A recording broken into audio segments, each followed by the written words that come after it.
자, 이런 가운데 중국이 반년 만에 대만 포위 훈련을 재개했습니다. 중국을 견제해왔던 미국도요, 곧바로 입장을 발표했는데요. 중국이 이런 훈련을 하면서 아예 훈련 이름도 붙이지 않고 그냥 훈련을 시작하고 나섰습니다. 앞으로는 밥 먹듯이 이런 훈련이 반복될 것이라는 예측까지 나옵니다. Would you like to respond to the Chinese military drills around Taiwan? The president is emphasizing the importance of maintaining peace in the Taiwan Strait, encouraging the peaceful resolution of these cross-strait issues, reiterating our opposition to any unilateral attempts to change the status quo by force or coercion. That is directly from the National Security Advisor. 자, 중국군은요, 오늘까지 대만 포위 훈련을 진행하고 있습니다. 이틀째라고 하는데 외신들에 의하면 중국이 앞으로 이런 훈련을 뭐 한두 번 할 게 아니다. 계속 할 거다. 그러니까 미국과는 아예 지금 전면적으로 보이지 않는 전쟁을 이미 돌입한 거다. 이렇게 보여집니다. 그렇죠. 지금 여러 가지 보도를 살펴보게 되면 상시적으로 이러한 훈련을 진행을 하겠다라고 중국 측에서 발표하는 것으로 보여지는데 그렇다고 한다면 중국과 대만 간의 갈등이 고조될 가능성이 굉장히 높지 않겠습니까? 대만은 미국과 상호 방위 조약이 체결된 나라죠. 그렇다고 한다면 이런 분쟁이 발생할 경우에 미국이 개입할 수밖에 없는 그런 상황에 직면할 수도 있습니다. 특히 우리나라 같은 경우에는 주한미군이 국내에 주둔을 하고 있는 상황이죠. 미국 입장에서는 우리나라에게 주한미군과 관련된 어떠한 역할을 또 요구할 수도 있는 상황이에요. 그렇죠. 지금 근데 우리나라는 국정 수반이 사실상 부재된 상황 아니겠습니까? 제대로 된 외교 라인도 제대로 설립이 되어 있지 않은 상황이기 때문에 제대로 된 대응을 할 수 있을까라는 부분이 굉장히 우려스러운 부분이고요. 그렇기 때문에 앞서 말씀하신 것처럼 하루빨리 국정이 정상화될 필요성이 분명히 있다라는 말씀도 함께 드리고 네. 그렇다고 하더라도 우리나라가 선제적으로 주한미군과 미국의 요청에 대해서 바로 반응을 할 필요는 없지 않을까 생각이 들고요.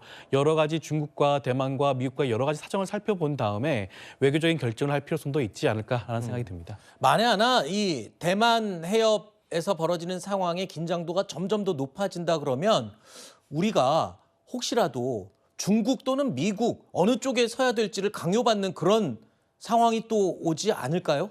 아마도 어떤 역할을 요구받겠죠. 네. 러시아 우크라이나 전쟁 때도 한국의 역할을 요구받았던 그랬죠. 것처럼 그때 그 대응한 것처럼 저는 영리하게 해야 된다고 생각합니다. 어느 한쪽에 완벽하게 또 줄을 선다 이런 느낌보다는 네. 러시아 우크라이나 전쟁 때도 뭐 무기 지원을 한다든가 뭔가 우회해서 뭔가 어느 정도 협조하는 모습을 보여주면서도 양쪽에 뭔가 다 해를 주지 않는 그런 역할들을 좀 잘 찾아야 되는데 말씀하신 것처럼 이 결정 역시 뭔가 지금 국정이 정상화돼야 결정할 수 있는 것이거든요. 그렇기 때문에 저는 만약에 탄핵이 인용되고 조기 대선이 이루어진다면 빠르게 외교 라인은 정상화시켜서 이런 문제에 대해서도 미리 예측을 하고 미리 방어를 해놓고 미리 준비를 해놓는 것이 가장 절실하다 이런 말씀드리겠습니다. 아까 말씀하실 때 대만 해협 상황이 이 긴장이 고조가 되면 주한미군의 역할 변동을 언급하셨어요. 가능성이 있다라는 거 어제도 우리가 이야기를 했었는데 우리 한국군, 우리 정부에게 어떤 역할을 요구할 가능성도 있나요? 저는 그렇다고 봅니다. 아, 그래요? 아까 말씀하신 이제 우크라이나 전쟁하고 지금 이 상황은 만약에 벌어진다면 두 가지가 다른데요. 첫 번째 이제 트럼프 시대가 열렸다는 겁니다. 네. 두 번째는 여기 인태예요, 인태. 여기 이제 저 멀리 유럽 전선이 아닙니다. 인도 태평양. 우리나라 이제 당사국인 것입니다. 그래서 우리가 균형 외교 해야죠. 그리고 어느 쪽만 이게 일방적으로 편들 필요가 없죠. 그렇지만 어떤 순간에는 냉엄한 국제 질서는 선택을 요구하는 때가 온다는 것이에요. 아하. 우리가 그런 순간에 직면한 적이 많았습니다. 역사상. 어떤 때는 그래서 노무현 대통령도 이렇게 파병한 거 아닙니까? 그랬죠. 결국은.